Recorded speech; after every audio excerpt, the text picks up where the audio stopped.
তারেক রহমান ঘোষিত রাষ্ট্র কাঠামো মেরামতের ৩১ দফা বাস্তবায়ন, জনসম্পৃক্ততা ও জাতীয় সংসদ নির্বাচন, এই প্রতিপাদ্যে আদিতমারিতে অনুষ্ঠিত হয়েছে জাতীয়তাবাদী দল বিএনপির জনসভা।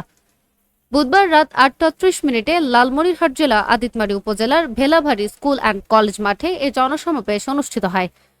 অনুষ্ঠানে সভাপতিত্ব করেন কালীগঞ্জ উপজেলা বিএনপির আহ্বায়ক ও চন্দ্রপুর ইউনিয়নের চেয়ারম্যান জনাব জাহাঙ্গীর আলম। এ সময় বক্তারা বলেন, তারেক রহমানের ৩১ দফা শুধু একটি রাজনৈতিক কর্মসূচি নয়, এটি জাতির মুক্তির রূপরেখা।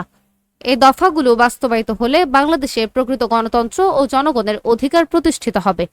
যদি ৩১ দফা যদি আপনারা পড়বেন এবং দেখবেন, ওই ৩১ দফা যদি আমরা বাস্তবায়ন করতে পারি, আমাদের আগামী দিনের রাষ্ট্রনায়ক, আমাদের আগামী দিনের বাংলাদেশ জনাব তারেক রহমান সাহেব যদি বাস্তবায়ন করতে পারে। এই সমাবেশে স্থানীয় বিএনপি নেতৃবৃন্দ, অঙ্গ ও সহযোগী সংগঠনের শত শত কর্মী অংশগ্রহণ করেন।